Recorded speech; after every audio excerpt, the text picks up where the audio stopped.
Hello, can you hear me?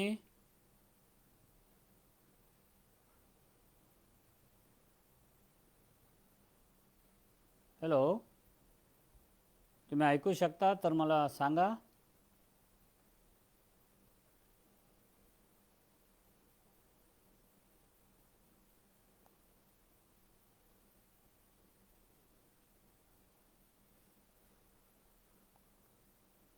Hello,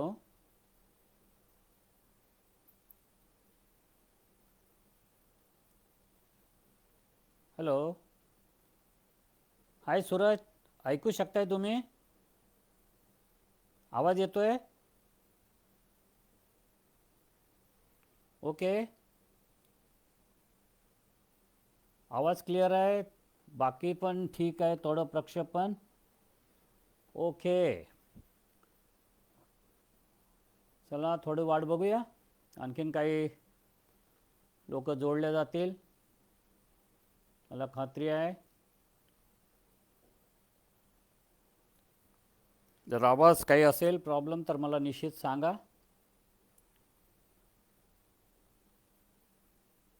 सलाम अलिशा, आहे ठीक आहे आवाज वगैरे? बघा जरा, जे आपण या ठिकाणी आलात कृपा करून मला इंडिकेशन द्या की सगळं काही ठीक आहे, आवाज येतो आहे. म्हणजे आपल्याला आजच्या दिवसाच्या करता सुरू करता येईल. Hallelujah, thank you Jesus. I think we should look for God's intervention. I am sure you are all able to listen. काय असेल तर मला सांगा. येस एव्हरीबडी, येस आवाज क्लिअर आहे, सगळं चांगलं आहे. Very good, God bless. I hallelujah, देवाची स्तुती. मला वाटतं ओके, थोडासा वेळ घेऊया, 2-3 मिनिट. थोडंसं आपले इतर मित्र पण जुळल्या जातील. देवाची स्तुती करूया द्याच करता. ग्रेट.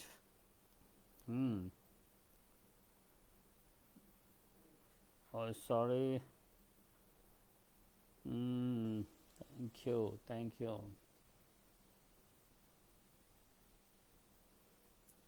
आणि कोणी जुळत आहे? लवकरच चालू करूया. मी 2-3 मिनटं घेतो आहोत. मला खात्री आहे थोडंसं सेटिंग क्लिअर करायला पाहिजे, कारण एकदा आपण बोलायला लागल्यानंतर डिस्टर्बन्स नको या. आणि देवाची स्तुती करूया की आजचा दिवस देवाने आपल्याला दिलेला आहे. आणि निश्चितच आज आपण सर्व आशीर्वादित होऊन या ठिकाणी जाणार आहोत. तर या देवाच्या या दयेबद्दल आपण त्याची स्तुती करणार आहोत आणि देवाच्या वचनाकडे जाणार आहोत. आणि आज बघूया देवाला आपल्याशी काय बोलायचं आहे. अत्यंत महत्त्वपूर्ण विषय आहे आणि मला खात्री आहे की आज तुम्ही सर्व आशीर्वादित होऊन या ठिकाणून जाणार आहात. हरकत नाही, चालू करूया. आजच्या या दिवसाचा एक महत्त्वपूर्ण संदेशाकडे आपण जाऊया. प्रथमतः देवाच्या नावाची स्तुती आजच्या या दिवसाबद्दल. आणि तुम्ही सर्व या ठिकाणी आलात आणि जोडत आहात आणि जोडले जात आहात.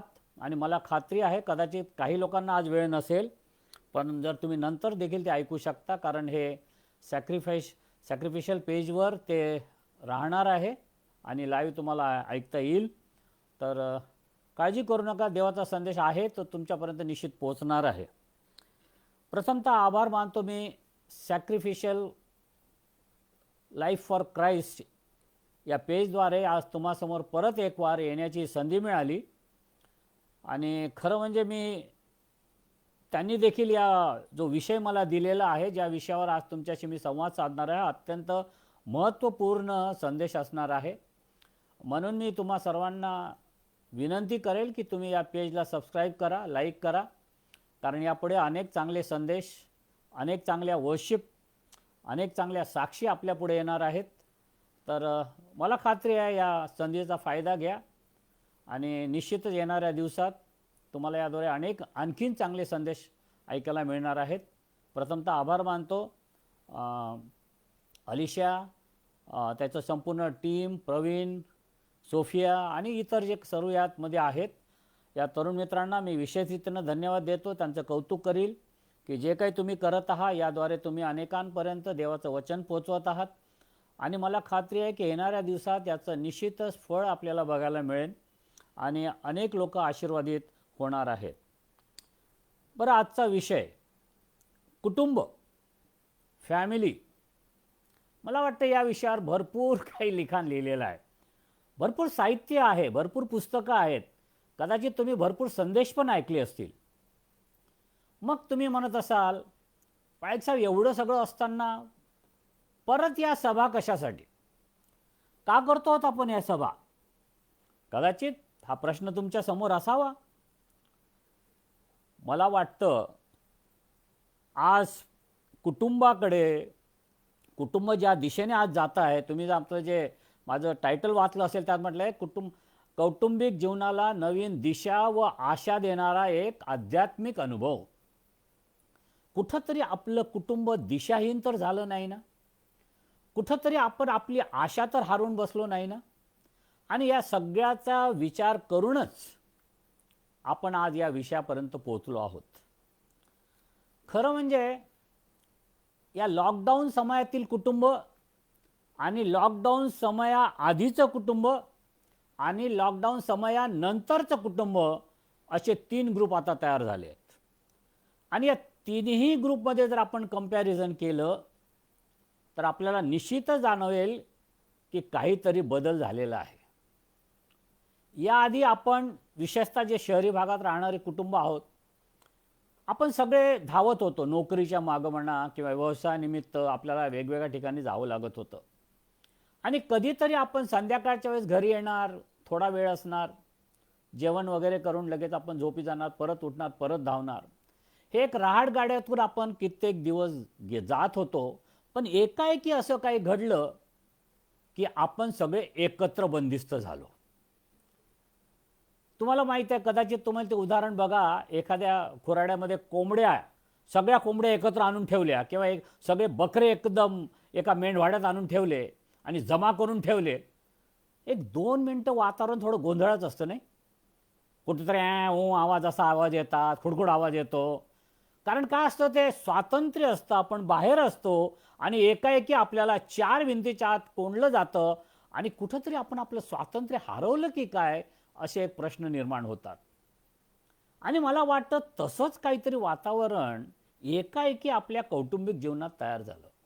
आपलं स्वातंत्र्य हरवलं आणि एकाएकी आपण जे बाहेर जात होतो, बाहेरचं जग बघत होतो, हे एकाएकी आपल्याला न बघता आणि आज आपण एका खोलीमध्ये बंदिस्त झालो. कुठंतरी आपलं स्वातंत्र्य हरवल्याचं एक दुःख वाटत असतं. आणि खरं सांगू, यामुळे कुटुंब अधिक जवळ आलं, मुलांना आईबाप घरी मिळालेत, पती पत्नी एकत्र आलेत. चांगली गोष्ट आहे नाही? हां, ती चांगली गोष्ट होती, परंतु त्याचे दुष्परिणाम पण झालेत. आज एकाएकी काही लोक म्हणतायत, पती पण म्हणतायत, पत्नी पण म्हणते, कधी एकदाचं ऑफिस चालू होईल आणि आम्ही नोकरीवर जाऊ. का हो? तुम्हाला कुठंतरी आपल्याला ते स्वातंत्र्य आवडतं, आपल्याला वाटतं हे वातावरण बरोबर नाही, 24 तास एकत्र राहायचं हे, म्हणून याच्यातून बाहेर पडायचा आपण एक प्रयत्न करतो आहोत. आणि हे एकत्र राहिल्यामुळे काय झालं, आपण एकमेकाच्या अनेकदा जवळ आलो, एकमेकाचे गुण दोष आपल्याला समजायला लागले. मुलं आईबापांबरोबर राहिलेत जे पाण्याघरात राहत होती. आणि कुठंतरी आता एक वेगळा विचार तयार झाला, कुठंतरी खटके उडायला लागलेत, इगो जागृत व्हायला लागलेत.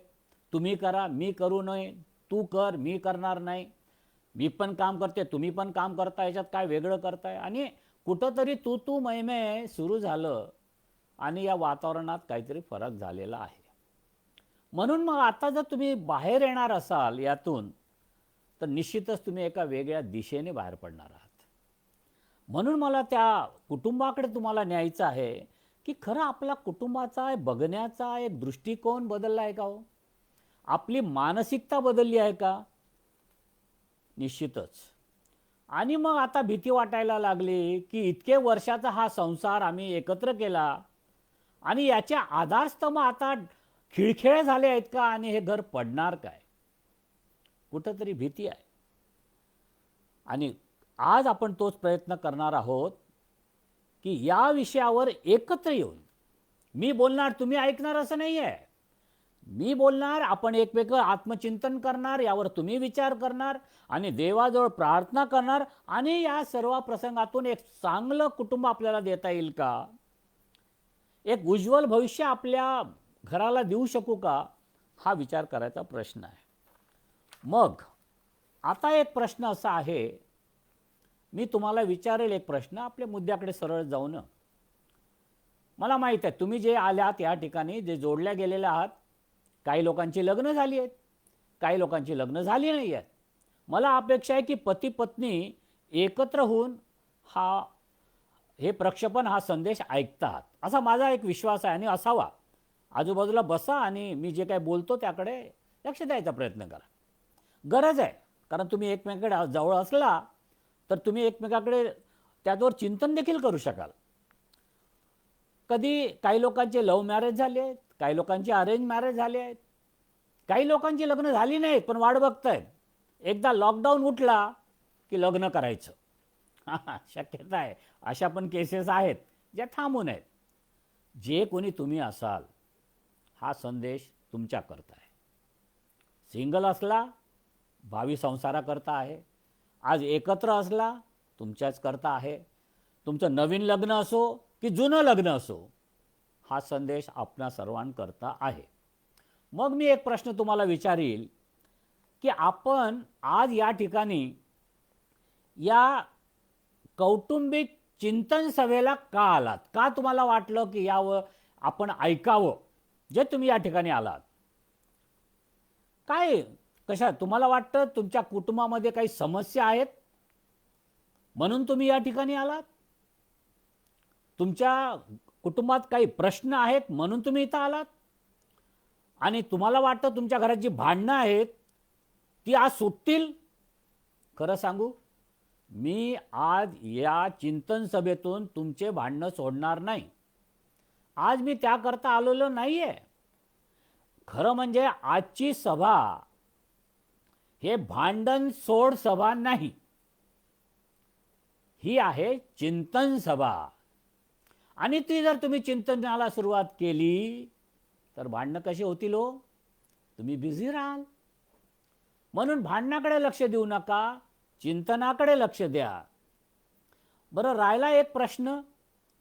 आज आपण या ठिकाणी एकमेकाच्या चुका बघायला आलो नाही. कृपा करून जर आजूबाजूला बसला असाल, पती आणि पत्नी दोघांनाही सांगतो, एकमेकाच्या चुका आज बघायच्या नाहीत.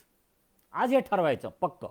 कारण हा संदेश तुमच्या चुका दाखवण्याकरता नाही आहे किंवा तुमचं जीवनावर टीका करण्याकरता नाही आहे. आणि राहिला प्रश्न, जो तुमच्या समोर बोलतोय तो काय परिपूर्ण बाप नाही आहे आणि परिपूर्ण नवरा देखील नाही. Is not a perfect husband or a father. मी देखील आज अपूर्ण आहे. हां, एक सत्य आहे, 40 वर्ष संसार केलाय, 4 दशक. आनंद हे वाटते ना थोडंसं, 40 वर्ष. मी पण जीवनात खाच खळगे बघितले आहेत, चढउतार बघितले आहेत. कधी कधी आमचं पण संसाराचं जहाज थोडंसं खालीवर झालंय. कधी कधी असं वाटलं की हे जहाज डुबतं की काय, इथपर्यंत आम्ही गेलो होतो. त्यामुळे तो प्रश्न घेऊ नका की तुमच्यासमोर बोलणारा देवाचा दूत आहे. मी देवाचा दूत नाही, तुमच्यापैकीच आहे. एवढंच आहे की तुमच्या पुढे जास्त अनुभव माझ्या पाठीशी आहे आणि अनुभव घेत असताना देवाकडे, देवाच्या वचनावर चिंतन करत असताना जे काही मला लक्षात आलं ते तुमच्या पुढे आणण्याचा एक प्रामाणिक प्रयत्न मी आज करणार आहे.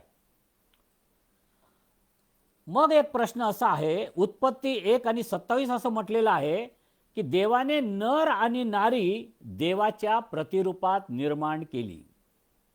मग आज आपण काय करणार आहोत, नर आणि नारी दोन्हीही देवाच्या प्रतिरूपात निर्माण करण्यात आली. पतींनो असं समजू नका की तुम्ही देवाचं प्रतिरूप आहे, बायको नाहीये. नाही नाही, दोघंही देवाचं प्रतिरूप आहात. फार मोठी डिग्री आहे आपल्याला. आणि आज आपण काय करणार आहोत या संदेशातून, या सभेतून, की आपल्याला जे देवानी प्रतिरूप दिलं आहे त्याचा आदर कसा करायचा. जर तुमच्या बायकोला ते प्रतिरूप आहे तर तुम्ही तिचा आदर कसा करणार आणि पत्नीनं पतीचा आदर कसा करावा, म्हणजे एकमेक जे देवाचं प्रतिरूप आहे त्याचा आदर कसा करावा, याकरता आज आपण आलो आहोत. आणि हे जे प्रतिरूप आपल्याला देवाला मिळालं, देवाच्या प्रतिरूपात आपण निर्माण झालो आणि हे इतरांवर आपण प्रतिबिंबित कसं करणार, याकरता आज आपण या ठिकाणी आलो. हे देवाचं प्रतिरूप तुम्हाला याकरता नाही मिळालं की नुसतं आदर करून चालेल. याचं प्रतिरूप तुमच्या मंडळीत, तुमच्या समाजात पडलं पाहिजे. आणि एक महत्त्वाचं आहे प्रियांनो, आज आपण फक्त आपल्या घरात डोकावणार आहोत. हे मी मागेही सांगितलं, दुसऱ्याच्या घरात नाही, दुसऱ्याच्या घरात काय चाललंय यावर आज विचार करणार नाही. तर आज मी आणि माझी पत्नी आम्ही दोन्हीमुळे विचार करणार आहोत की आमच्या घरात काय चाललं आहे. आणि मग एक आहे या सभेचा उद्देश की ख्रिस्त आपल्या दरवाजाशी उभा आहे, हे मागच्या संदेशात मी सांगितलंय तुम्हाला. मग आता या ख्रिस्ताला घरात कसं घ्यायचं, त्याची तयारी कशी करायची, हे या संदेशातून आपण बघणार आहोत. त्याकरता तुम्हाला काहीतरी करावं लागणार आहे की ख्रिस्त जर तुमच्या घरात आला तर तो कम्फर्टेबल पाहिजे की नाही हो. त्याला वाटलं पाहिजे की या ठिकाणी मी 1-2 दिवस राहील किंवा आयुष्यभर राहील, असं काहीतरी या घरात त्याला दिसलं पाहिजे. आणि राहिला प्रश्न, आजकाल आपण सुखी घराच्या गोष्टी बोलतो. सुख कशाने येतो?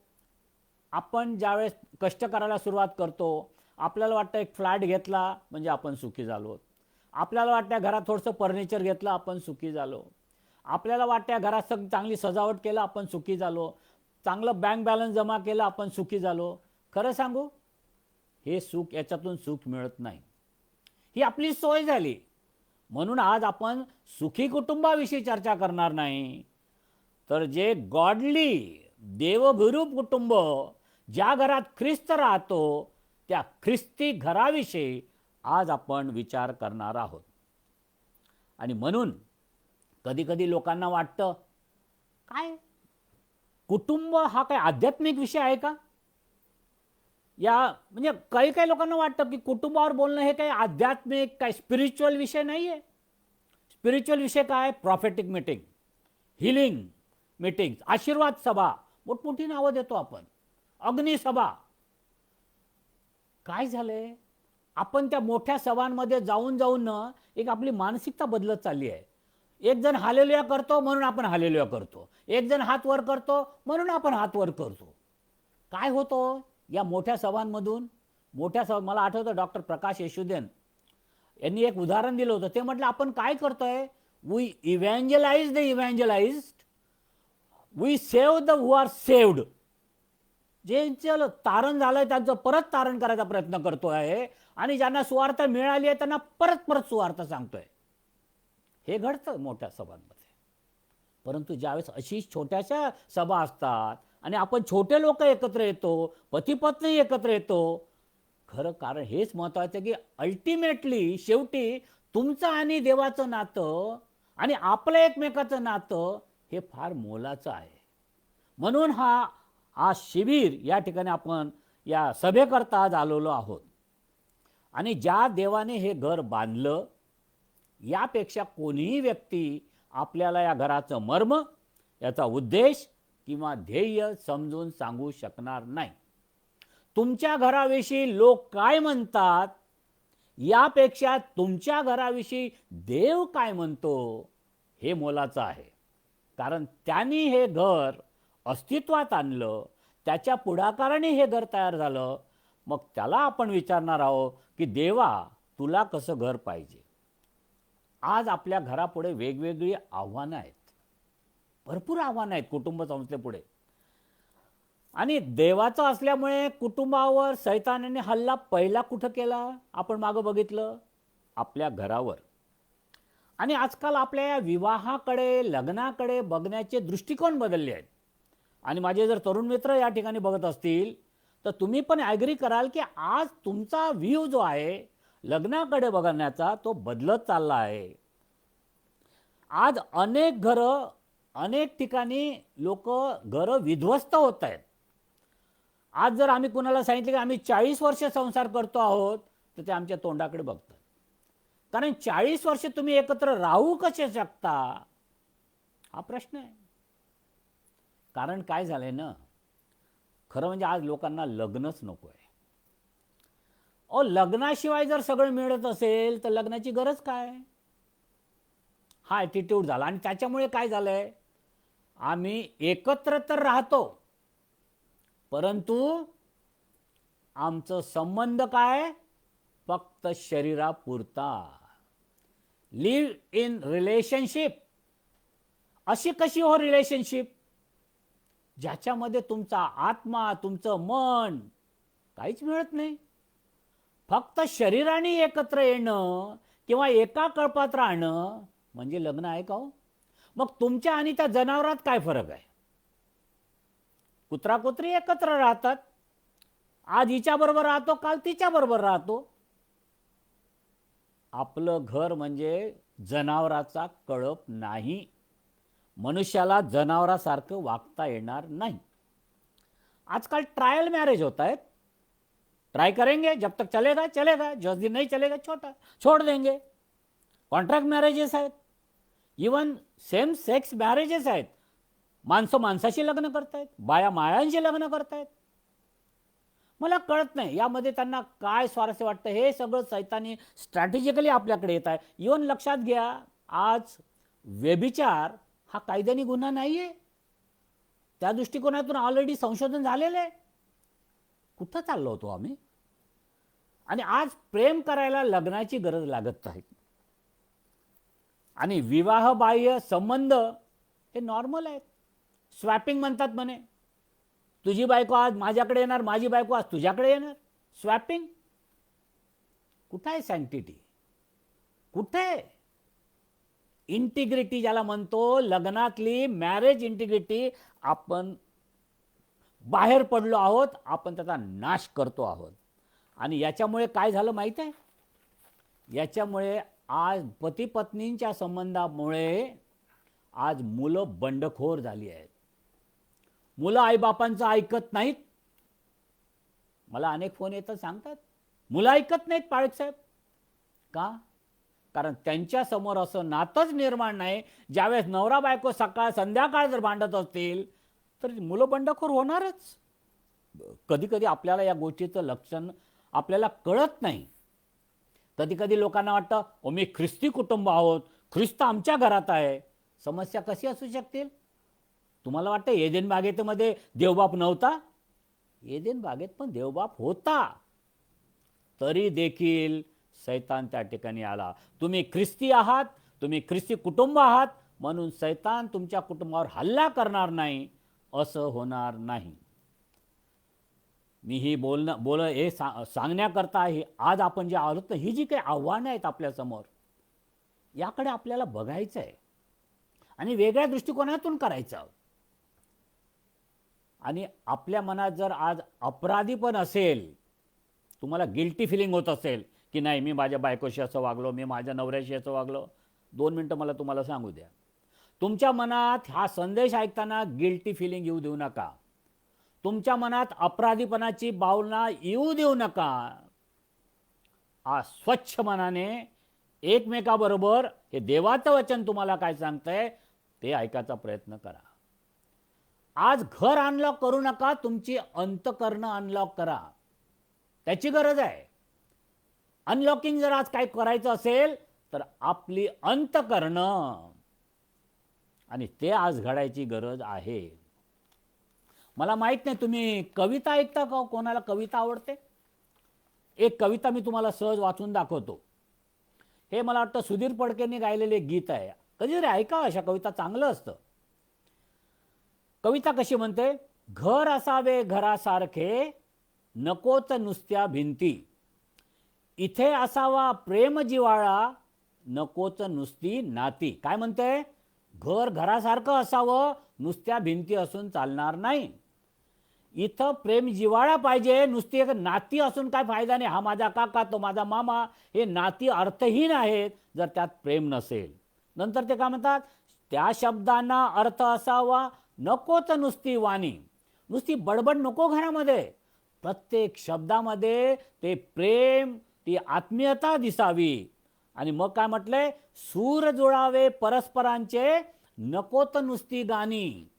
नुसतं गाणं करून चालणार नाही, नुसतं हालेलुया करून चालणार नाही. तुमचे जर सूर मिळणार नसतील पती पत्नींचे, तर तुमच्या हालेलुयाला आणि प्रेज द लॉर्डला काय किंमत आहे? सूर मिले हमारा तुम्हारा हे जोपर्यंत घडत नाही, तोपर्यंत तुमच्या घरात जे काही आध्यात्मिक चालतंय त्याला काही अर्थ नाही आहे. त्या अर्थाला अर्थ असावा, नको तर नुसती नाणी. तुमच्या घरात जो पैसा आहे त्याला अर्थ असला पाहिजे. नुसते पैसे मोजून काही सुख येत नाही. अश्रूतून प्रीत झरावी, नको तर नुसते पाणी. मगरमच्छ सारखं रडू नका, नुसतं पाणी काढू नका. त्या तुमच्या अश्रूमध्ये तो ओलावा दिसू द्या. आणि शेवटचं फार स्टांजा चांगला आहे, या घरट्यातून पिल्लू उडावे दिव्य घेवनी शक्ती. जर तुमचे मुलं तुमच्या घरातून उद्या मोठे होऊन जर बाहेर पडणार असतील, तर ते खऱ्या अर्थाने तुमचा आदर्श घेऊन, दिव्य आदर्श घेऊन बाहेर पडले पाहिजेत. आणि मग शेवटचं स्टांजा आहे, आकांक्षाचे पंख असावे उंबरठ्यावर भक्ती. काय म्हणते शेवटी, सगळं बोलून झाल्यानंतर उंबरठ्यावर भक्ती असावी. लिहिणारा माणूस ख्रिस्ती नाही आहे, त्याला ख्रिस्तीपणातलं काही माहीत नाही, पण ती व्यक्ती म्हणते की आपल्या उंबरठ्यावर भक्ती असावी. ज्याच्या घराच्या उंबरठ्यावर भक्ती नाही ते घर ख्रिस्ती नाही. हे आपण ध्यानात घ्यायची गरज आहे. आपलं लक्ष कुठं असतं? आपण ज्यावेळेस आपले काय ना, घराकडे बघण्याचे दृष्टिकोनच कलुषित आहे, पूर्वग्रह दूषित आहे. आपल्याला घर म्हणजे आपला 1 रूम फ्लॅट, 2 रूम फ्लॅट, बंगला, याच्या पलीकडे आपल्याला काहीच चालत नाही. आपण तेवढंच सांगतो. तुम्हाला सांगू, मी आज तुमच्याशी जे बोलतोय ना, तुमच्या घराविषयी बोलत नाही, विटा चुनांच्या या भिंतींविषयी मी बोलत नाही आहे. मी बोलतोय तुमच्याविषयी, जे तुम्ही जिवंत मानव आहात. तुम्हाला भावना आहेत, तुम्ही भांडता मला माहीत आहे. आणि ज्या घरात भांड्याचा आवाज येत नाही ते घर कसलं हो? भांड्याचा आवाज येणार, भांडे पडणार, भांडे आपटले जाणार, असू देत ना. परंतु त्या घरात एक महत्त्वाचं आहे प्रियांनो, कधी कधी आपण त्या घरामध्ये वेगवेगळ्या प्रकारची वचनं लावतो, वधस्तंभाचं ऑल्टर बनवतो. आपल्याला वाटतं हे घर सुरक्षित असावं, चांगला विचार प्रामाणिक आहे. परंतु तुम्हाला वाटतं वचनं लावल्याने, वधस्तंभाची प्रतिकृती लावल्याने तुमचं घर खऱ्या अर्थाने आबादित, संरक्षित राहील? झूट. कधीही तसं होणार नाही. त्याकरता तुम्हाला तुमचं घरामधलं जे नातं आहे ते जपण्याची गरज आहे. आणि शेवटी हे घर बनवलं कोणी हो? स्तोत्र 68:6 म्हणतंय, देव कुटुंब वत्सल करतोय. तुम्ही आज कुटुंब वत्सल आहात हे तुमच्या आई वडिलांनी नाही ठरवलं, त्यांची इच्छा असेल कदाचित की आपला मुलगा कुटुंब वत्सल व्हावा, त्याचं लग्न व्हावं, ही आई वडिलांची इच्छा आहे. ती इच्छा पूर्ण झाली. परंतु त्याआधी लक्षात घ्या की तुमचं लग्न व्हावं, तुम्ही कुटुंब वत्सल व्हावं, ही देवाची योजना आहे. God has planned this. You are under God's plan, not the desire of your parents only. हे आपण ध्यानात घ्यायची गरज आहे. पवित्र शास्त्रामध्ये नवीन करारात जवळजवळ 33 वेळा घर शब्द आलेला आहे आणि 99 वेळा तो वास्तू या शब्दाने वापरलेला आहे. आणि इतकंच नाही तर पवित्र शास्त्र म्हणतं की नवरा बायकोचं जे नातं आहे ना, ते मंडळीचं आणि ख्रिस्ताच्या नात्याशी जोडलं आहे. बघा, ख्रिस्त आणि मंडळीचं नातं आणि पती पत्नीचं नातं एका तराजूत धरलेलं आहे. आज जे तुम्ही पती पत्नी, नवरा बायको या बघा, तुमचं नातं किती मौल्यवान आहे. तुमची तुलना कोणाशी केली हो? ख्रिस्ताशी आणि मंडळीशी. आणि ते तुम्ही एका झटक्यात उडून देणार नाही हो, असं नाही घडत. यावर विचार व्हावा. इतकंच नाही तर देवाने तुम्हाला माहिती आहे कुटुंब स्थापन करण्याकरता मुलगी शोधायची कशी, याकरता त्यांनी 67 वचनं देवाने दिली आहेत. 1-2 नाही, 67 वर्सेस, एक पूर्ण अध्याय एकाच गोष्टीविषयी बोलतो, पोरगी शोधायची कशी. आज तर आपण किती किती वधूवर मेळ्यात जातो आहोत. देवाने पण त्यावेळेस वधूवर मेळा काढला होता, परंतु त्यावेळचा वधूवर मेळावा आणि आजच्या वधूवर मेळाव्यात फरक आहे. आज बरेच वधूवर मेळावे चालवले जातात, चांगलं काम आहे, मला त्याच्यावर टीका करायची नाही आहे. फक्त मला एकच त्यांना सांगायचं आहे की वधूवर मेळावा म्हणजे भाजी बाजार नाही. ये चलेगा क्या, ये चलेगा क्या, वो चलेगा क्या, ही चालल का, ती चालल का. ओ काय जीवनात मुलगी शोधणं म्हणजे काय भाजी बाजार आहे? ही नाही आवडली तर ती, ती नाही आवडली तर ती. देवाला काय म्हणायचं आहे आपण हे ध्यानात घ्यायची गरज आहे प्रियांनो. आणि लक्षात ठेवा, जर जुना करार जर तुम्ही वाचला, त्याच्यामध्ये सिंगलहूड ज्याला म्हणतात ना, त्याविषयी काहीही लिहिलेलं नाही. याचा अर्थ देवाची इच्छा सदैव होती की आपण कुटुंब वत्सल व्हावं, आपलं कुटुंब स्थापन व्हावं. ध्यानात घ्या. फक्त मला वाटतं यशामध्ये 56 मध्ये फक्त 4 आणि 5 फक्त त्याविषयी षंड लोकांविषयी लिहिलेलं आहे, परंतु सिंगलहूड विषयी कुठेही लिहिलेलं नाही. उलटा जुना करार म्हणजे पूर्ण इतिहास कुणाचा आहे हो? कुटुंबाचा आहे. It's all about the families. देवाने जर तुम्ही जुना करार वाचला तर it's all about the families. कुटुंब, घर, घराणं, वंश, हे शब्द आहे. म्हणजे ध्यानात घ्या, देवाला देखील त्यामध्ये स्वारस्य होतं.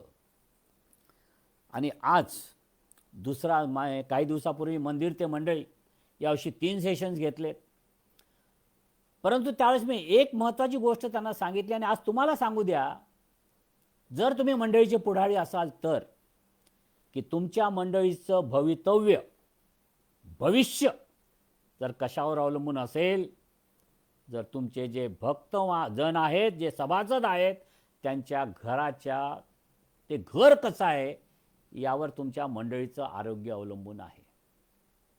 तुम्ही घरात कसे आहात यावरून ठरणार आहे की तुम्ही मंदिरात कसे असणार. तुम्ही कदाचित तुमच्या चर्चमध्ये मोठे लीडर आहात, तुम्ही अति धार्मिक म्हणून त्या ठिकाणी जाता, परंतु जर घरात जर तुम्ही ते नसाल आणि खऱ्या अर्थाने जर ते धार्मिकता जर तुमच्या आधी नसेल आणि घरात जर तुमचे मुलं किंवा तुमची बायको त्या दृष्टिकोन तुमच्याकडून बघत नसेल, कुठंतरी चुकतंय. कारण मंडळीचं आरोग्य हे घरावर अवलंबून आहे. तुम्ही बघा 1 तिमोथी 3:7 मध्ये त्या ठिकाणी पुढारी कसा असावा, मंडळीतला पुढारी कसा असावा याविषयी त्यांनी सांगितलं. तो मद्यपी नसावा, मारका नसावा, एक पत्नी असावा. हे सगळं सांगायची काय गरज आहे? ध्यानात आलं का? कारण तुमच्या घरात तुम्ही कसे वागता हा फार अत्यंत महत्त्वाची गोष्ट आहे तुमच्या मंडळीकरता. म्हणून जर मंडळीचे पुढारी हे ऐकत असेल तर मी त्यांना सांगेल, तुम्ही मंडळीत फक्त रविवारी एक दोन भेटण्यापेक्षा आज घराघरातून चला. गरज आहे घराणा तुमची. आणि बघा घराचं आरोग्य अबाधित आहे की नाही. जर तुमच्या मंदिरातील 10 लोकांच्या घरात जर आरोग्य नसेल, आध्यात्मिक आरोग्याविषयी बोलतोय मी, मंडळीचं आरोग्य कधीही चांगलं राहणार नाही. विचार व्हावा यावर. नंतर आपण बघतोय पवित्र शास्त्रात मी परत सांगितलं, ते सगळ्या गोष्टी आता परत बोलणार नाही कारण मी मागच्या याच्यात ते बोललो आहे. नाही, आता आपण त्या आपल्या मुद्द्याकडे जाणार आहोत की आज जरी घरं नष्ट होत असली तरी दररोज नवीन घर बांधलं जातंय. स्तुती करूया देवाची की आज नवीन घर अस्तित्वात येत आहे. मग आता आपण त्या देवाकडे जाऊन त्याला विचारणार आहोत की हे नवीन घर याकडे आमचा दृष्टिकोन काय आहे. वाचूया एक नीतिसूत्रामध्ये जे महत्त्वाचं वचन आहे, ज्यावर माझे 3 सेशन असणार आहेत. नीतिसूत्र 24वा अध्याय 3 आणि 4 वचनं मिसेस सोळकर वाचतील आपल्यासाठी. सुज्ञानाच्या योगे घर बांधिता येते, सुज्ञानाच्या योग घर बांधिता येते, समंजसपणाने ते मजबूत राहते. समंजसपणाने ते मजबूत राहते. ज्ञानाच्या योगे त्याच्या खोल्या सर्व प्रकारच्या मौल्यवान व मनोरम वस्तूंनी भरून जातात. ज्ञानाच्या योगे त्याच्या खोल्या सर्व मनोरम वस्तूंनी भरून जातात. मंडळी, माझे जे कौटुंबिक मित्र आहे, हे वचन ध्यानात ठेवा. या वचनाभोवती आपण फिरणार आहोत. या ठिकाणी 3 महत्त्वाच्या गोष्टी आहेत. पहिलं आहे घर बांधायचं कसं. दुसरं आहे घर जर मी बांधलं तर ते मजबूत करायचं कसं.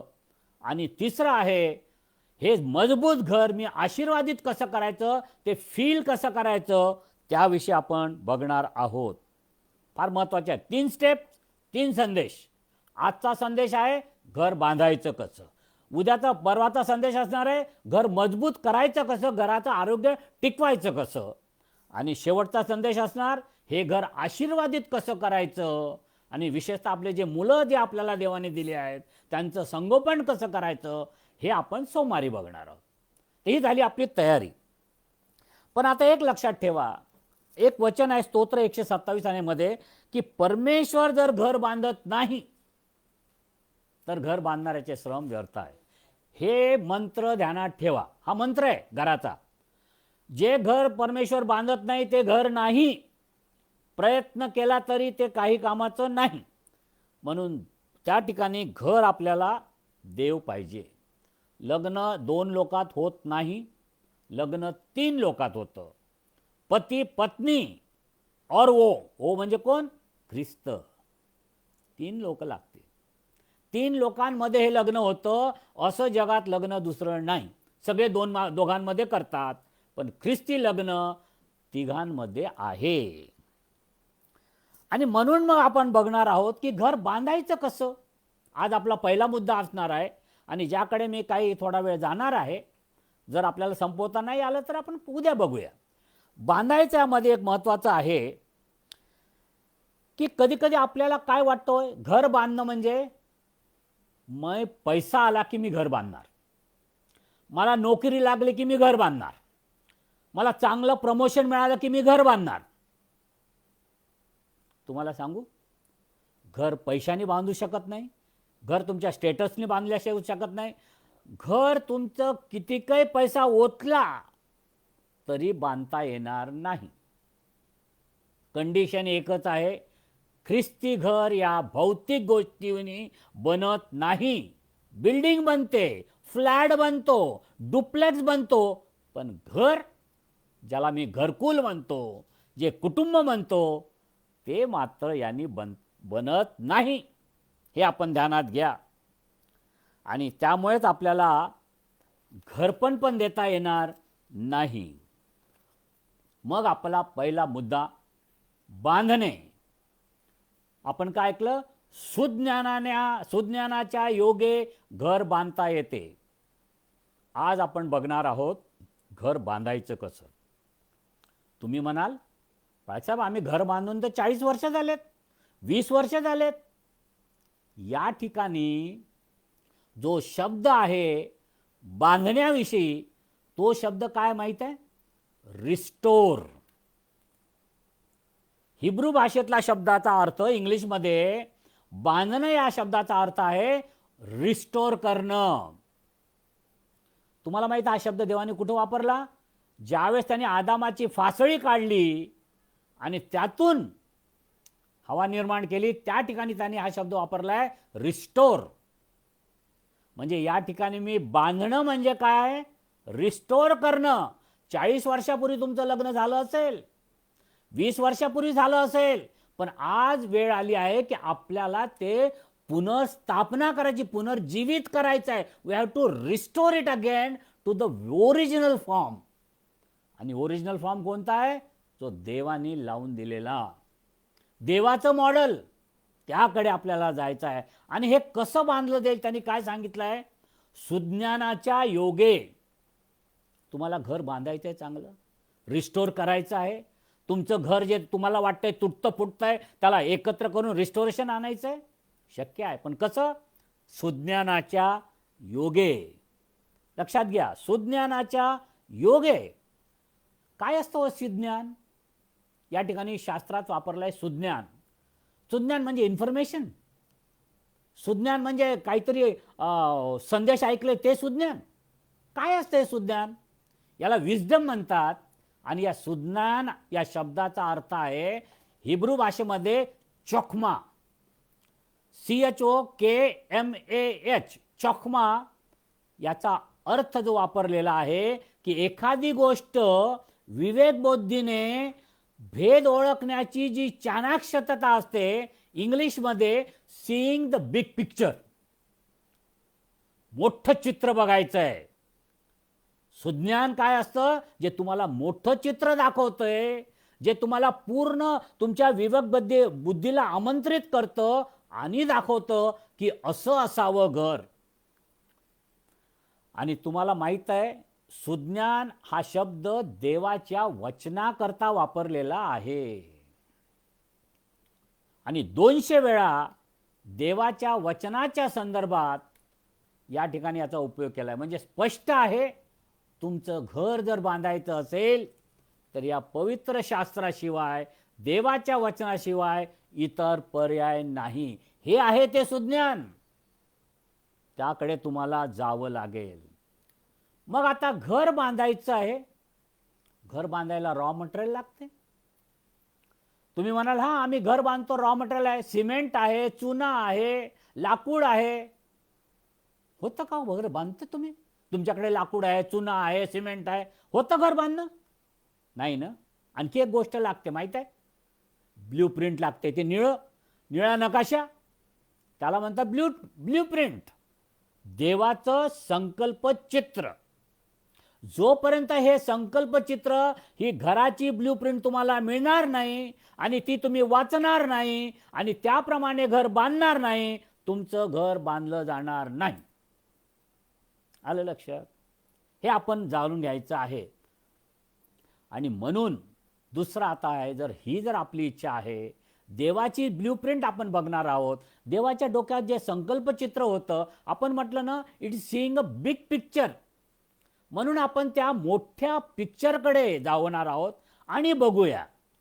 मग एक विचार येतो की देवाने आपल्याला कुटुंब संस्था का निर्माण करायला असावे? काय हो, एकाएकी देवाच्या डोक्यात आलं, देवाने चंद्र बनवला, हे बनवलं, ते बनवलं, सगळं चांगलं केलं आणि एकाएकी कुटुंब बनवायची त्याला काय अर्थ होतो? ठीक आहे, आदामाला बनवलं होतं, तिथं तर थांबायचं होतं, पण हवाले पण घेऊन आला आणि सगळे प्रॉब्लेम क्रिएट केले. आणि वाटतं कधी ना, का हो, देवाचा काही उद्देश असला पाहिजे. तुमच्या घराला, या जगात तुम्ही पती पत्नी आहात, तुमचं कुटुंब आहे, देवाचा उद्देश आहे. जाणून घेऊया काय म्हणायचं आहे तिथं. देवान स्वतः एक कुटुंब आहे. ध्यानात घ्या, देव स्वतः एक कुटुंब आहे, बाप, पुत्र आणि पवित्र आत्मा. आणि देवाने ज्यावेळेस जग बनवलं, ज्यावेळेस त्याने आदाम बनवला, त्यावेळेस त्याचा प्रतिरूप काय असावं? त्रैक्य देव.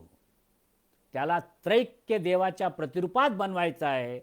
म्हणून त्याला आणखी एक कुटुंब निर्माण करायचं होतं की ज्याबरोबर तो फेलोशिप करू शकत होता, की ज्याची ते स्वतः त्याचे लोक असतील. आणि तुम्ही बघा, पवित्र शास्त्रात तेच म्हणतोय ना देव, तुम्ही माझे लोक आहात, मी तुमचा देव आहे, मी तुमच्याबरोबर राहील. व देवाला एक हे कुटुंब आवडत होतं, त्याला आपल्याबरोबर राहायचं आहे. म्हणून देवाने कुटुंब निर्माण केलं, कारण तो स्वतः कुटुंब आहे. म्हणून त्याने आणखी एक कुटुंब निर्माण केलं आणि यातून देवाचं गौरव व्हावं, ही देवाची इच्छा आहे. पण सगळ्यात महत्त्वाचं कारण मी तुम्हाला सांगेल की जर तुम्ही उत्पत्तीचं पुस्तक 1 आणि 28 वाचा, त्यामध्ये असं म्हटलेलं आहे, देवाने त्यास आशीर्वाद दिला. देव त्यास म्हणाला, फलद्रूप व्हा, बहुगुणित व्हा, पृथ्वी व्यापून टाका व ती सत्तेखाली आणा. कळले आपल्या? तुम्हाला याच्यातून लक्षात येईल की आपल्याला निर्माण करण्यामागं देवाचा उद्देश होता. फलद्रूप व्हा, फुलो. आम्ही मान्य केलं, आमचे भरपूर आहेत, ख्रिस्ती लोक काही मागं नाही आहेत, ते आम्ही मान्य केलं. तो आशीर्वाद जसा आहे तसा घेतला. We claim the blessing.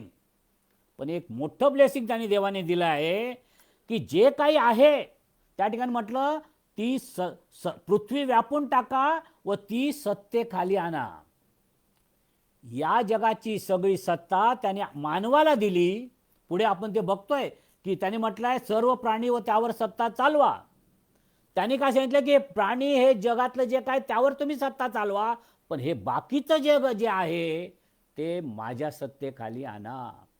आणि हे काम कोणाचं आहे हो? कुटुंबाचं. ख्रिस्ती कुटुंबाचं मिशन स्टेटमेंट काय आहे माहिती आहे? सत्तेखाली आणा. Subdue, rule and subdue. Subdue या शब्दाचा अर्थ आहे गुलामी खाली आणा. घर कशासाठी निर्माण झालं? घर निर्माण झालं ते एक सेवकाई म्हणून. It was the first ministry of its kind in the world. पहिली सेवकाई या जगामध्ये निर्माण झालेली आपल्याला बघायला मिळते. आणि मग सेवाकाई जर झाली, मिनिस्ट्री जर तयार झाली, आजकाल भरपूर मिनिस्ट्री आहेत, पण आपण विसरतो. कारण आपण म्हणतो ना, मी या मिनिस्ट्रीला मदत केली, मी त्या मिनिस्ट्रीला मदत केली. पण तुम्ही विसरलात माझ्या कुटुंबांनो की तुम्ही स्वतः कुटुंब एक मिनिस्ट्री आहात. फक्त मुलं पैदा करणं हे तुमचं काम नाही आहे. तुम्हाला एक आणखी काम दिलेलं आहे की तुम्ही तुमच्या सेवेद्वारे, तुमच्या कुटुंबाद्वारे जे लोक इतर आहेत त्यांना देवाच्या सत्तेखाली आणणं. आपल्याला वाटतं सुवार्ता प्रसार त्यांनी करावा, इव्हँजेलिस्ट लोकांनी करावं. पहिलं हे तुमच्या घरातून सुरू झालं पाहिजे. हे तुम्ही केलं पाहिजे. आपण घरात सुवार्ता गाजवली कधी शेजाऱ्याशी? मला आठवतं माझी आई ज्या वेळेस, तुम्हाला माहिती आहे दिवाळीच्या वेळेस, नाताळाच्या वेळेस ताटं येतात एकमेकाचे, नाही का? दिवाळीच्या वेळेस त्यांच्याकडून आपल्याला येतात, मग नाताळाला आपण आपले ताटं त्यांना देतो, नाही? माझी आई हेच करायची. दिवाळीचे जेवढे ताटं आम्हाला मिळत होती फराळाची, मग ही नाताळाला सगळी ताटं घेऊन परत त्यांच्या घरी जायची. आणि अर्धा तास माझी आई तिथं बसलेली असे. मी म्हटलं आई गेली कुठं? आणि नंतर मला कळत होतं माझी आई या ताटाबरोबर ख्रिस्ताला पण घेऊन जात होती. आणि त्यांना ख्रिस्त समजून सांगत होती. त्यांना सांगत होती नाताळ म्हणजे काय, आज काय घडलं, आमच्यासाठी तारणारा कसा जन्माला आला, याची सुवार्ता ती सांगत होती. माझे कुटुंबातील माझ्या सर्व मित्रांनो, हे आहे आपलं कार्य. कधी आपल्या शेजाऱ्याला सुवार्ता सांगितली आहे तुम्ही? आणि हे ध्यानात घ्या. आणि मग सुवार्ता कार्य करायचं आहे, सेवकाई करायची आहे. एकटा आदाम करू शकला नसता. तुम्हाला वाटतं हवा का दिली देवाने? सेवकाई करता, कारण आदामाकडून एकट्याकडून एवढं काम झालं नसतं. त्या ठिकाणी एक टीमची गरज होती. They need a team. आणि त्या टीममध्ये एक ॲडिशन हवाबाईला देण्यात आलं. आणि तिचं नाव काय ठेवलंय, तिला काय म्हटलंय देवाने? म्हटलं मी एक अनुरूप सहाय्यक. लक्षात ठेवा, सहाय्यक म्हणजे असिस्टंट नाही, नोकरीण नाही, दासी नाही, काम करणारी एक घरात काम करणारी एक बाई नाही. देवाने त्याला दिलं एक पार्टनर. पार्टनरशिप एका लेवलला घडते. अनुरूप सहाय्यक म्हणजे पार्टनर. सहाय्यक या शब्दाचा आपण गैरफायदा करतो आहोत. आपण बायकोला म्हणणार तू माझी सहाय्यक आहे. तुम्हाला माहित आहे सहाय्यक शब्द कोणासाठी वापरला? सहाय्यक हा शब्द ओरिजिनल भाषेत आता आहे एबेज, EBEZ. हा शब्द त्याच्यावरच एबनेझर म्हणजे सहाय्य करणारा. तुमची बायको तुमची एबनेझर आहे. आणि हा शब्द देवाच्या बाबतीत 15 वेळा वापरला आहे. 19 वेळा पवित्र शास्त्रात आला आहे. त्यापैकी 15 वेळा एबनेझर किंवा सहाय्यक हा शब्द देवाच्या बाबतीत वापरला आहे. माझ्या पतींनो, जे नवरे मंडळी आहे, बायको एबनेझर आहे, ती सहाय्यक आहे. ती यामध्ये तुमच्याबरोबर तुमच्या पार्टनरशिपमध्ये आहे. कधी कधी आपल्याला वाटतं मी सेवकाई करतो, परंतु ती पण तेवढीच पार्टनर असते. कदाचित तिला तिच्या मर्यादा असू शकतात. तुम्ही ज्यावेळेस बाहेर जाऊन भाषण करता ती येणार नाही तुमच्याबरोबर, पण ती सेवकाई कशी वाढवावी याकरता ती सदैव मदत करेल. मी माझं उदाहरण नेहमी देतो. ज्यावेळेस मी प्रवचन करायला बाहेर पडायचो, भरपूर फिरलोय. माझी बायको येऊ शकली नाही, कदाचित तिच्या आरोग्याच्या समस्येमुळे. परंतु ज्यावेळेस मी प्रवचन करत होतो, माझी बायको गुडघ्यावर माझ्यासाठी प्रार्थना करत होती. That's partnership. याला म्हणतात सहाय्यकपण. तुमची पत्नी तुमची सहाय्यक आहे. शी इज युअर एबनेझर. तिला देवाच्या बरोबरीचा आणलेला आहे. तिचं standard, she is almost like God for you. Is a partner. आणि लक्षात ठेवा, पूर्ण पवित्र शास्त्र हे पार्टनरशिपवर आहे. कौटुंबिक पार्टनरशिपवर आहे. तुम्हाला यहोशुआ काय म्हणतोय? मी आणि माझे घराणे तर परमेश्वराचीच सेवा करणार. तो म्हणतो की मी आणि माझं घराणं, we will do the ministry of God. आज हे शब्द आपल्या तोंडातून निघायला पाहिजे. आपलं बाकीचं अपलिफ्टमेंट करण्याने, आर्थिक दृष्टीनं वर करण्यापेक्षा आध्यात्मिक दृष्टीनं आधी करू शकला. आणि त्यामध्ये हे जर दृष्टिकोन असेल की मी आणि माझं घराणं तर परमेश्वराचीच सेवा करणार, दॅट्स माय मिनिस्ट्री. अब्राम, त्याचं घराणं वॉज ब्लेस्ड, त्याला आशीर्वादित केलं, कारण त्यांनी जगाला ब्लेस करावं म्हणून.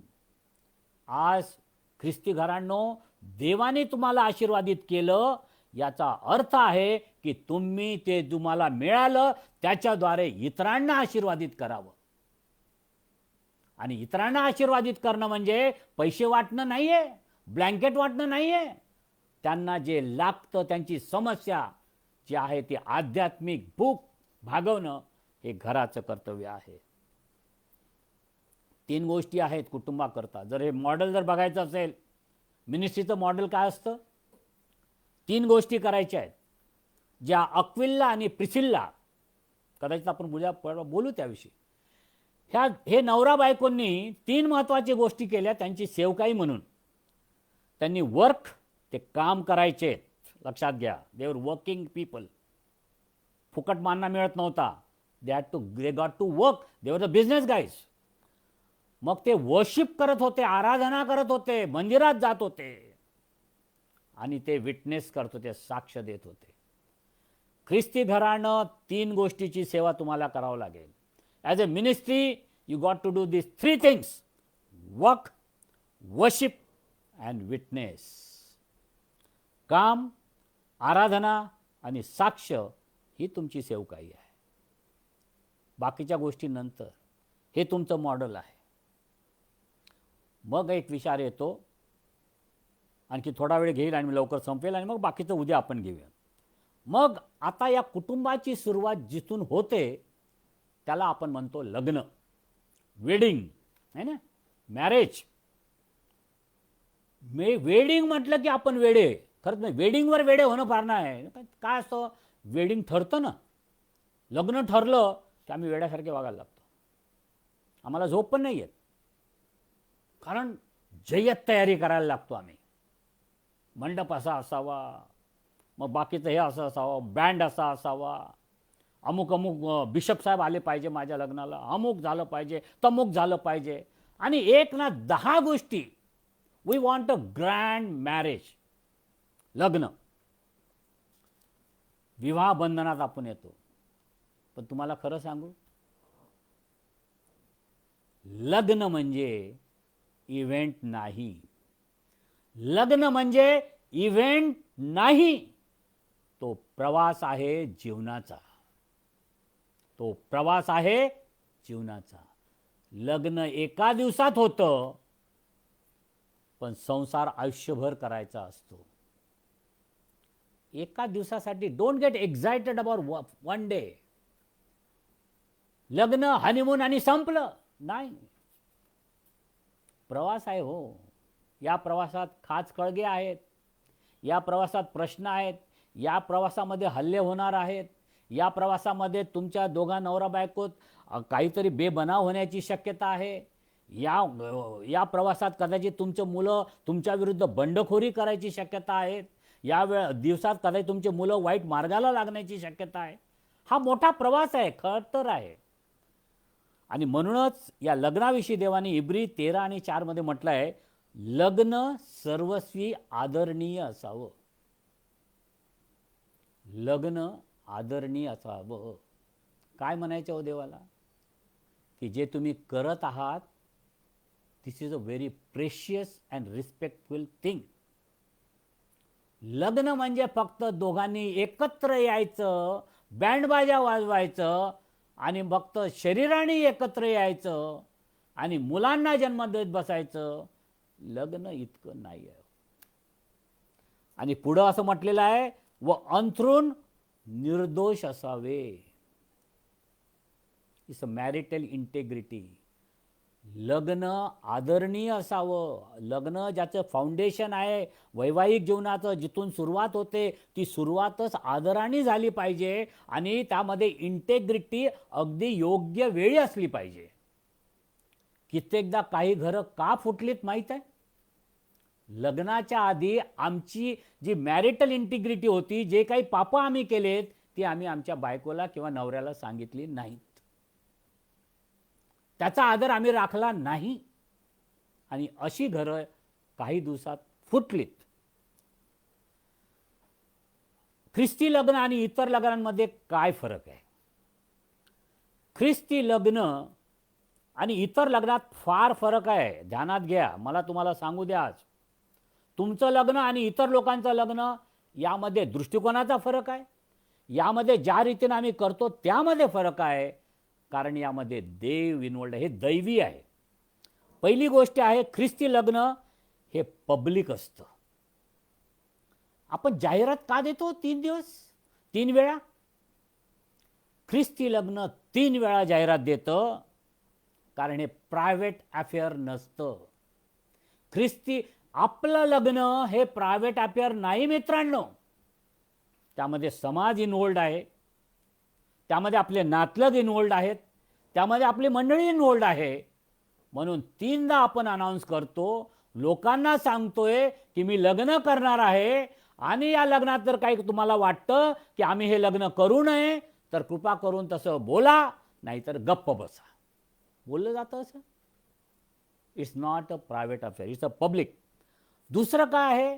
ख्रिस्ती लग्न हे पवित्र असतं. It's a sacred. आपलं लग्न आपण अनाभाका द्यायला कुठं जातो हो? ऑल्टर समोर. का? घरी बसून देता नसते आल्या? नाही. प्रत्येकाला वाटतं मी मंदिरात जाऊन, ऑल्टर समोर जाऊन त्या ठिकाणी माझं लग्न झालं पाहिजे, कारण ती पवित्र जागा आहे आणि मी एका पवित्र नात्यात एकत्र येतो आहोत. म्हणून आपण ऑल्टर समोर एकमेकांना वचनं देतो, सुखात दुःखात वगैरे वगैरे, आहे ना. आणि ते कुणाला देतोय? देवासमोर, पाळकासमोर नाही आहे. पाळकासमोर तर नुसती मान हलवता, परंतु खरं वचन तुम्ही ज्यावेळेस आपल्या बायकोला किंवा नवऱ्याला देतो, एक तिसरी व्यक्ती त्या ठिकाणी आहे जी ऐकत आहे, तो आहे साक्षात देव. म्हणून तुमचं पवित्र बंधन, विवाह बंधन हे पवित्र आहे. पहिलं ते पब्लिक आहे, दुसरं ते सॅक्रेड आहे आणि तिसरं ते लीगल आहे, कायदेशीर आहे. ख्रिस्ती लग्न कायदेशीर आहे. या जगात आपलं लग्न रजिस्टर केलं जातं. आपण रजिस्टरवर सह्या करतो का? आपण कन्फर्म करतो की मी कायदेशीर आज पती पत्नी एकत्र झालो आहोत. ती तुमची सही लक्षात ठेवा. जे लग्न करणार असतील त्यांना सांगेल, रजिस्टरवर सही करण्याआधी 10 वेळ विचार करा. कारण तुमची सही म्हणजे तुम्ही कन्फर्म करता की आज हा कव्हनंट आहे, हा करार आहे माझ्या बायकोबरोबर आणि देवाच्या साक्षीने आहे, तो मी मान्य करतो. ख्रिस्ती लग्न पब्लिक आहे, जाहीर होतं, सॅक्रेड आहे आणि ते लीगल आहे. नंतर आणखीन महत्त्वाचं आहे ख्रिस्ती लग्न, ख्रिस्ती लग्न हे हेट्रोसेक्शुअल आहे. फक्त स्त्री आणि पुरुष यामध्येच ते होतं. हेट्रो म्हणजे भिन्न, भिन्न सेक्स असलेल्या लोकांमध्ये लग्न होतं, म्हणजे पुरुष आणि स्त्री यामध्येच लग्न होतं बायबलनुसार. स्त्री स्त्रीशी, पुरुष पुरुषाशी लग्न करू शकत नाही. दुसरं आहे ख्रिस्ती लग्न हे मोनोगॅमस आहे. मोनोगॅमस म्हणजे एक पुरुष एक स्त्री, एक पुरुष एक स्त्री. म्हणजे कधी कधी एक पुरुष दोन स्त्री असू शकतात. आहेत आमच्या ह्याच्यात. मी तुम्हाला माहित आहे, तुम्ही हसत असाल, ऐकत असाल, काही काही लोक 2-2, 3-3 बायका घेऊन बसलेत. ते नाही हो, ते पवित्र शास्त्रात मान्यच नाही आहे. मोनोगॅमस, एक पुरुष एक स्त्री. जर कोणी असेल, आज पश्चाताप करा.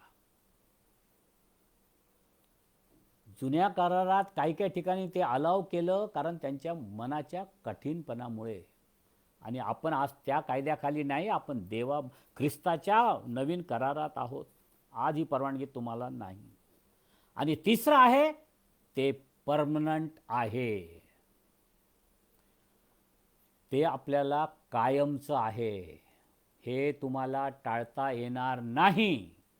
तुम्ही सही केली, तुमचा लग्न झालं, फक्त तुम्ही मरणाने वियोग होण्यापर्यंत, फक्त मेल्यानंतरच हे तुटणार आहे. कारण स्वर्गात लग्न नाही, स्वर्गात नवरा बायको नाही. तिथं आपल्याला कोकराच्या लग्नात आपल्याला जायचं आहे. जे काय आहे 3च कारणं दिली आहेत. तुम्ही डायव्हर्स कधी घेऊ शकता? मरणाने, व्यभिचाराने, किंवा जर त्यागलं तर डेझर्शन. ते आजकाल आपण कसं कपडे बदलल्यासारखं बदलायचे प्रयत्न करतो, तसं तुम्हाला बायका बदलता येणार नाही, नवरे बदलता येणार नाही आहे. का? माझ्या बायकोला काही अक्कलच नाही आहे, हे असं नाही आहे, ते तसं नाही आहे, तिला काही कळत नाही, माझा नवरा वेडाच आहे. हे सगळं लग्नाच्या आधी विचारायचं होतं. लग्न झाल्यानंतर जे काही तुम्हाला मिळालं ते परमनंट आहे, आणि हे फक्त तुमच्यासाठी आहे. तुम्ही किती काय बॉम्ब मारली देवाकडे, की देवा हे मॉडेल कुठून दिलं रे बाबा, मला कुठून बनवलं हे मॉडेल माझ्यासाठी? देव एकच सांगणार, जे काही मी बनवलं हे तुझ्यासाठी बनवलं, आणि आता हे मी तुला दिलं आहे. हे मॉडेल तुला बदलता येणार नाही, कारण ही गाडी किंवा स्कूटर नाही आहे. आपली बायको किंवा आपला नवरा हे स्कूटर नाही, किंवा मोटर गाडी नाही आहे, कि नवीन मॉडेल आलं, चलो मार्केट में नया मॉडेल आया लेंगे. नाही, तुमचं मॉडेल जर 1950चं आहे, तुम्हाला तेच वापरावं लागेल. तेच देवाने दिलं आहे, बदलता येत नाही. म्हणून ख्रिस्ती लग्न आपण या ठिकाणी सांगितलं ते पब्लिक आहे, सॅक्रेड आहे, लीगल आहे. आणि ख्रिस्ती लग्न हेट्रोसेक्शुअल आहे, मोनोगॅमस आहे, आणि परमनंट आहे. आणि या लग्नामध्ये तुम्ही एक वचन देता. मला माहीत नाही, कधी कधी आता मला काय आठवत नाही, तुम्हालाही आठवतं का नाही माहीत नाही. ज्यावेळेस आपलं लग्न होतं, पाळक साहेब काहीतरी सांगत असतात, आपण नुसती मान डोलवत असतो. I will, yes, I do, yes, हो हो हो, नुसतं करत असतो. ते पाळक काय सांगते आमच्या लक्षात नसतं. फक्त आम्ही आमच्या बायकोकडे बघतोय, आखो आखो में, बस.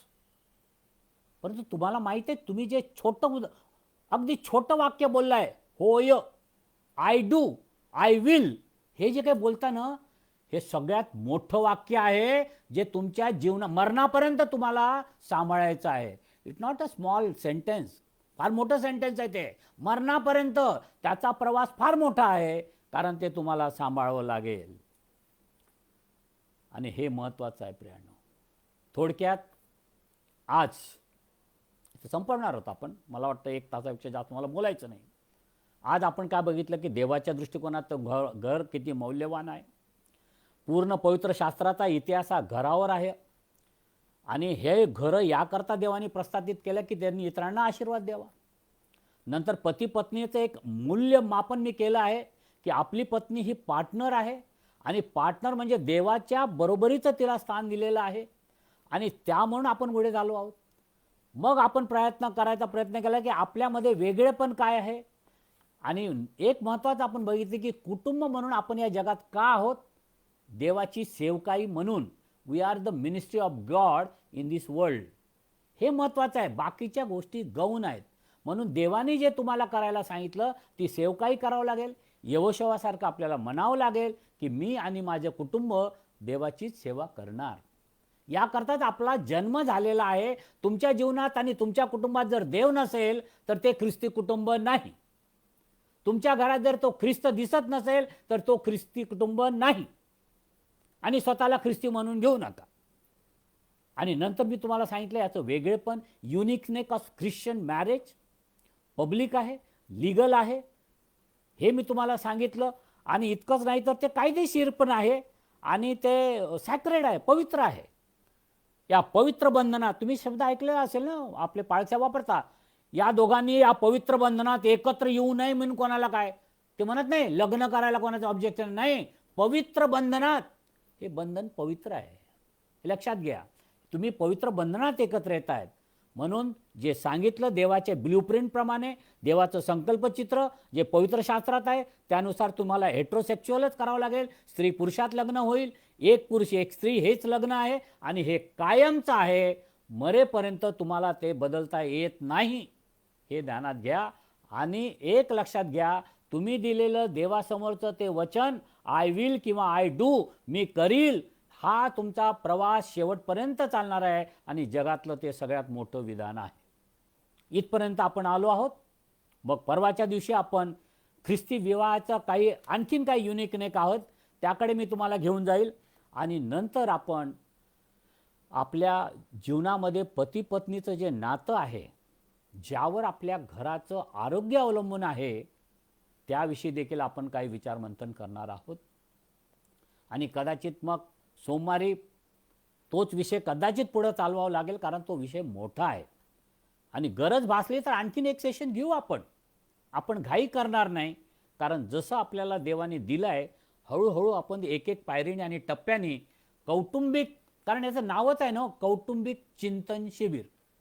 चिंतन घाईने करता येत नाही. आपण चिंतन हळूहळू करू. आज झोपताना यावर विचार करू.